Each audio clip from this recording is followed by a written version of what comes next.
Welcome to Everything is Changing, the podcast where we explore how our world is evolving toward a more sustainable future. I'm your host, Ahmetcan Uzlaşık.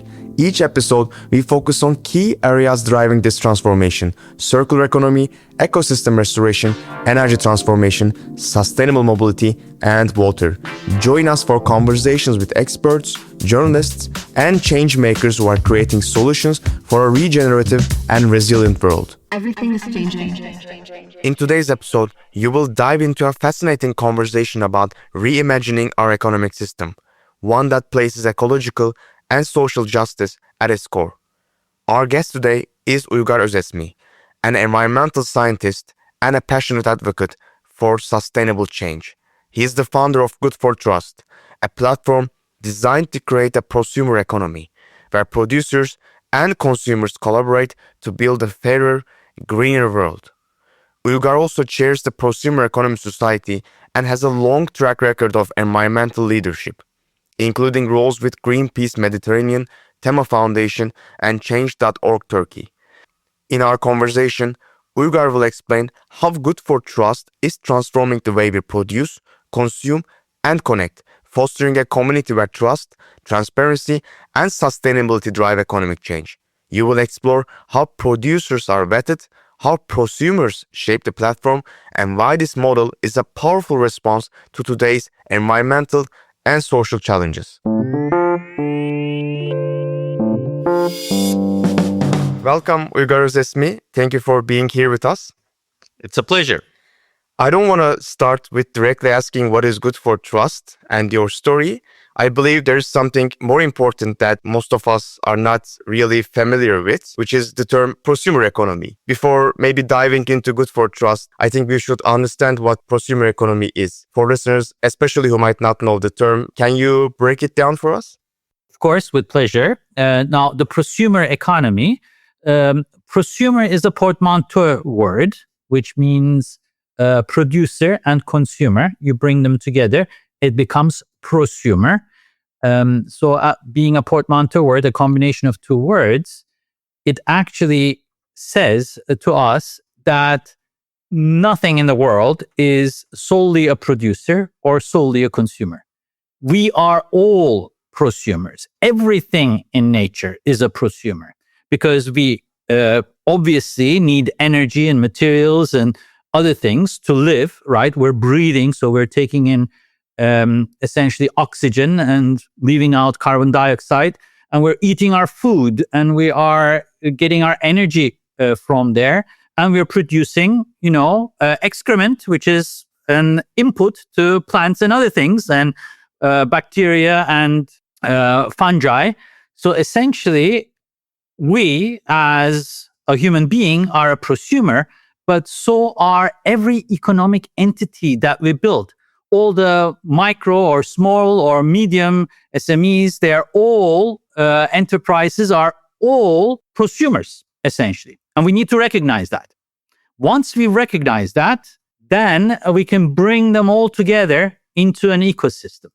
In an ecosystem where everything is circular and circles within circles, just like in nature.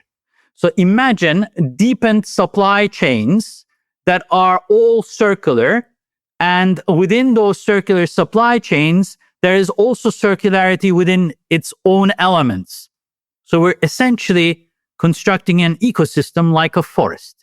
The prosumer economy is an economic ecosystem like a beautiful rainforest. I mean, think about the Amazon forest. The Amazon forest is the most profitable, the most abundant economy in the world. The Amazon forest produces 4 times more profit to humanity than does 4 of the most profitable companies in the world, which are things like petroleum companies, petroleum burning car companies, energy sucking IT companies, you name it, right? All of those prosumers are essentially destroying the planet, while the most profitable economy of all, the Amazon forest, is maintaining this planet, making it more beautiful, creating diversity. You asked what the prosumer economy is. And here you are. That's what the prosumer economy is. It's an Amazon forest.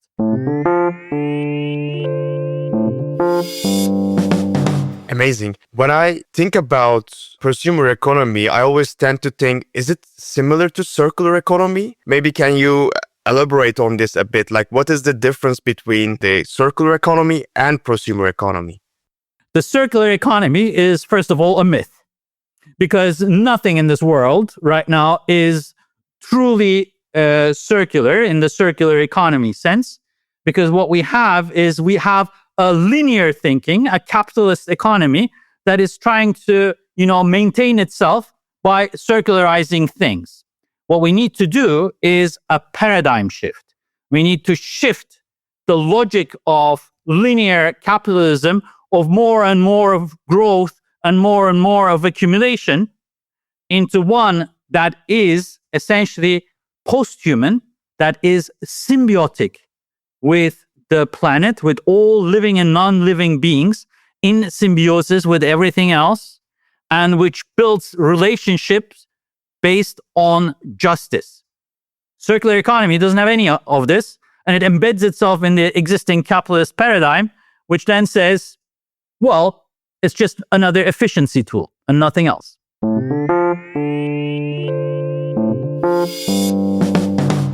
Since now we learned about the prosumer economy and its differences between the circular economy, I think it is time to learn more about the Good4Trust. What is the story behind it? Well, I made big claims and big words, as you have seen just a few minutes ago. I've talked about a completely different economy. I talked about paradigm shift. I talked about mimicking like world ecosystems. Well, talking is easy, right? I mean, we can all talk. We can all say like wonderful things, and we can all instigate, new kinds of thinking. But really what we need to do is do. And Good4Trust is the do part of all of those words. So what we're trying to do is build that kind of economy. Try to build it. Try to model it. Try to build the laboratory of it. Or like in some of the literature, build the prefigurative organization of the prosumer economy. So what do we mean by this prefigurative organization? We're saying, okay, we are going to live the future. So we are actually going to build this prosumer economy that we have just talked about. And for this, we created a digital public utility.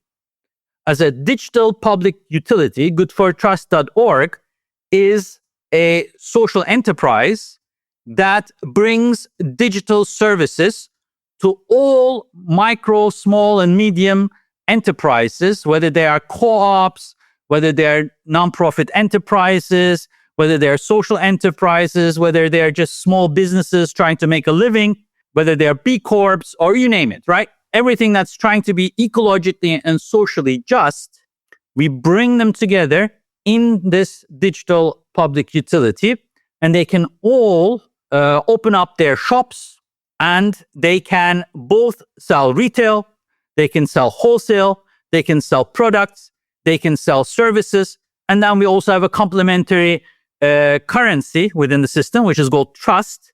So essentially at Good4Trust.org, we created this kind of forest ecosystem with right now more than 830 enterprises and 27,000 people who joined this platform.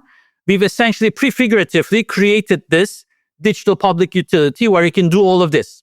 And thereby, we're now trying to nurture this community and make this work through our efforts, through our community, through people trading with each other, through people helping each other out, building solidarity networks, and so forth. So, we're trying to build within this digital public utility this forest that I have just talked about. Well, it's nowhere near a forest right now. It's a little grove, maybe, a grove of trees, which is trying to do that. But yet, every big forest was a grove once. So that's the idea.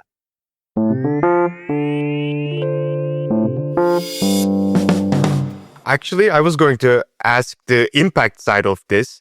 How does Good4Trust actually measure its ecological and social impact? You talked about your users. You said 27,000 users exist and almost more than 800 producers.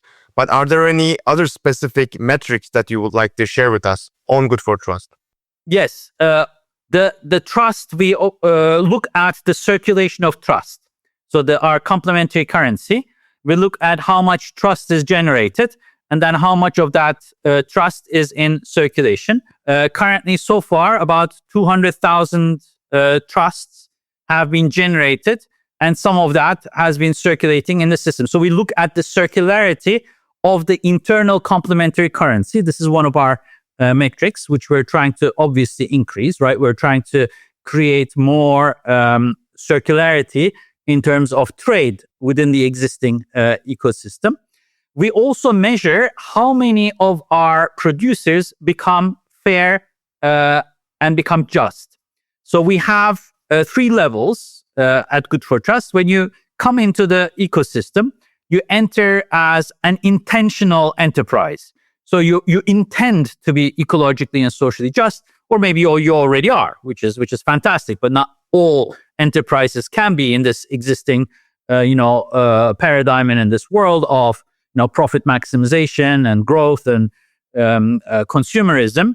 So essentially, ones that do want to change their practices join, and some have changed them. For example, we have a fantastic producer, which is, for example, called Mumo. They produce organic cotton and wax, beeswax-based alternatives to plastic wraps, essentially. So a fantastic thing. Or we have Mykonom, which uses mycelium roots to create packaging materials, which is completely decompostable and uses nature's ways of producing materials. So all of these are obviously, because they also have good labor practices, essentially just, fair organizations already from the beginning. But not everyone can be, right? Especially if you are coming from a disadvantaged community, you built your first enterprise and you just want to make a living and you don't really know how to implement ecologically and socially just practices. And because we are a community, we can help each other out. We learn, there's peer learning in this community. And through that, an intentional producer can become determined. Determined means when you have put some effort in and finally you have progressed in some aspects. For example, you started to eliminate plastics from your production systems or minimized it really to such a level, you become determined. And if you have maybe completely eliminated it, and like Mykonom and others, then you can become a fair producer. So essentially, what you can do is you can have as an intentional producer. From being an intentional producer, you can go to a determined producer, from determined producer to a fair, to a just producer.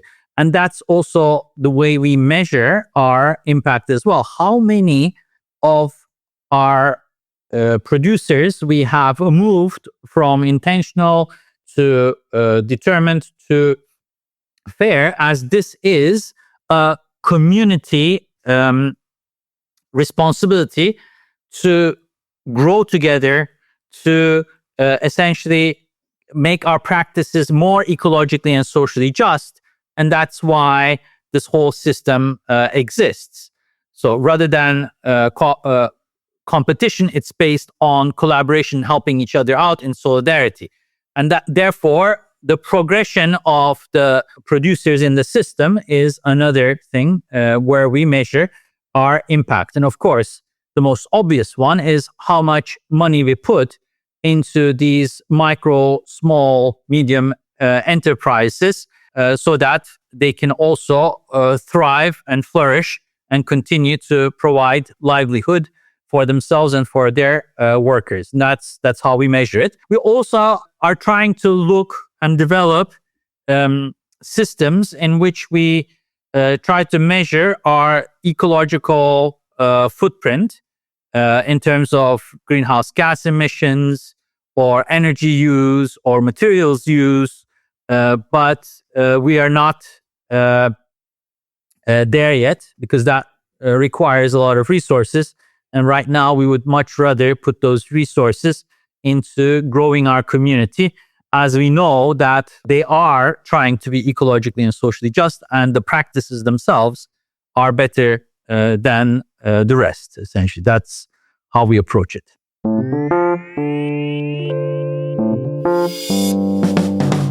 Personally, when I see a good that claims to be sustainable, I'm always a bit cautious about it because you can never be sure. How do you deal with that in Good4Trust? And maybe a follow-up question, have there been situations where producers in your network make sustainability claims that later turn out to be inaccurate or even misleading? How do you deal with that in general? Well, I mean, first of all, we base our system, it's called Good4Trust, and even our complementary currency is called trust. So we start with trusting, like the famous, Native American chief said, why would I distrust and dirty my soul? So it is the best thing to start with the notion of trust. So sometimes when someone makes a sustainability claim, they might believe it themselves, or society in general might believe it. And then once we establish that there are actually more sustainable practices than that, then the idea is, how do you develop those new practices into your production system? So we're not really about necessarily trying to measure everyone, but we are there to, or judge everyone. We are there to help everyone to find the right thing. So if there is a claim that something is not sustainable, then we ask ourselves the question, how can we make it then sustainable? What is the alternative that we can pursue? And that's then constant development. What we know is all of these social enterprises, co-ops, and medium-sized enterprises, they are not there to maximize their profit, because they have an intent to improve their practices and, of course, make a livelihood. But it's not about maximizing profit. And since it's not about maximizing profits, it isn't about claims, but it is about the practice. And that's what we're trying to achieve here. And that's the difference. That's what makes Good4Trust different than other systems.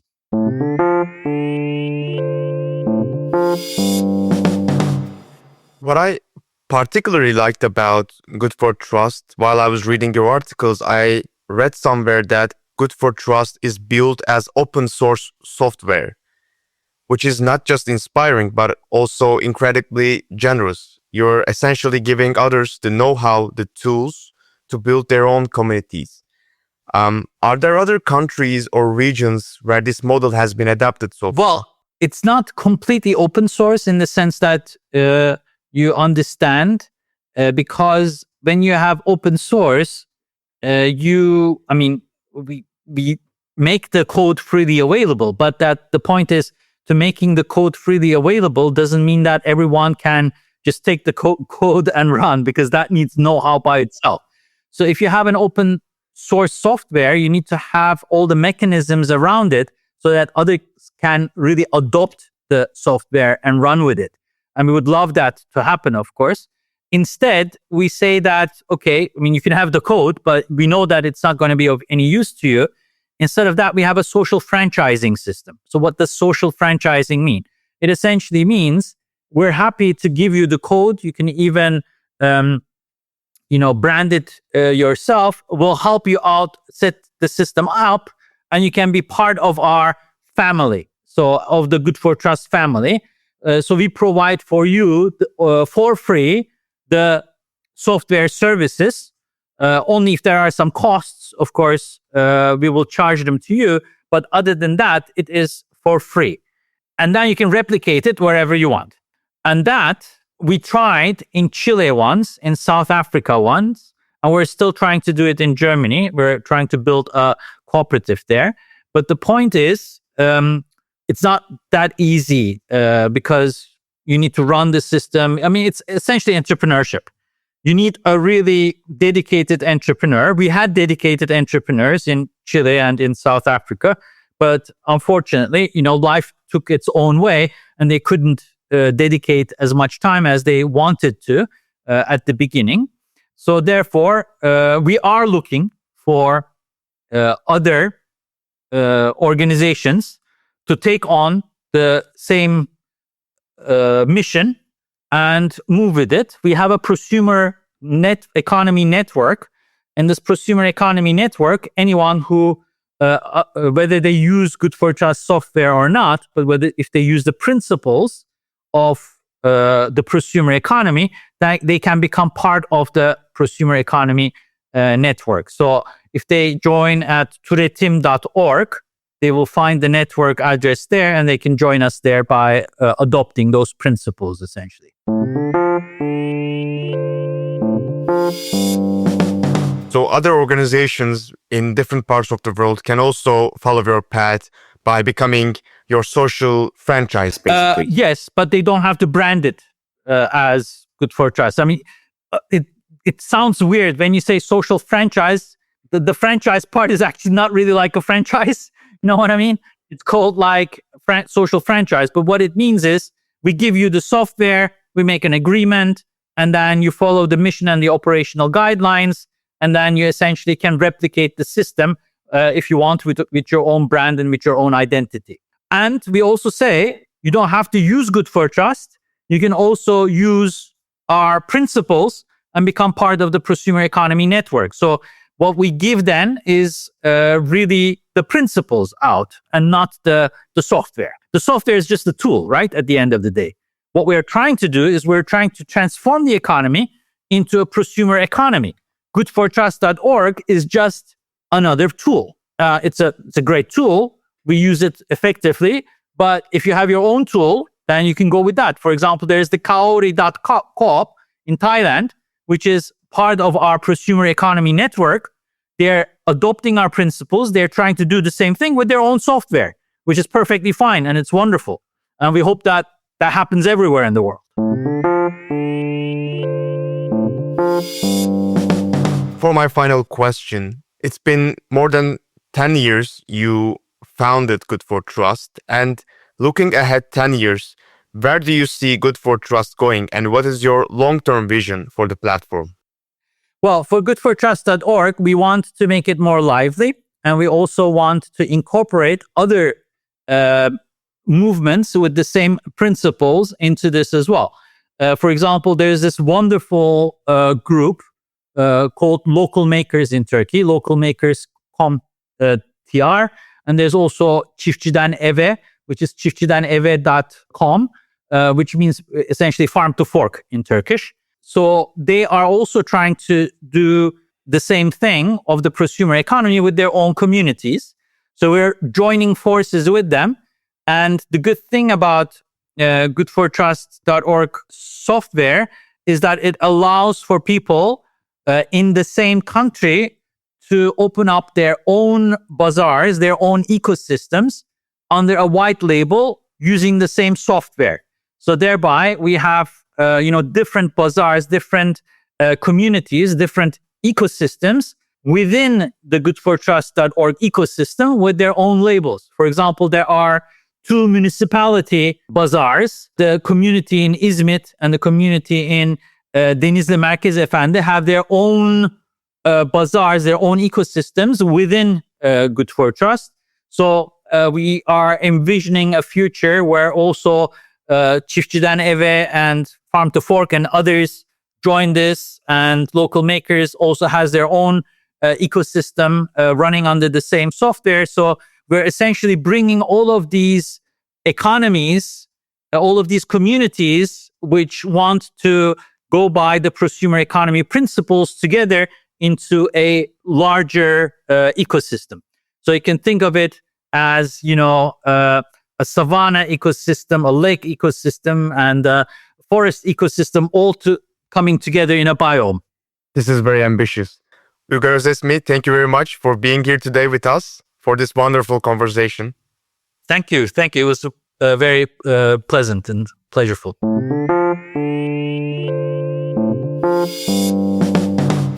That's it for today's episode of Everything is Changing. A huge thank you to Uygar Özesmi for sharing the vision and reality behind the prosumer economy and Good4Trust. It is clear that reimagining how we produce, consume, and connect can lead to a more just and regenerative systems if we choose to act. If today's conversation inspired you, explore more at good4trust.org and consider how you can take part in building an economy rooted in trust, collaboration, and care.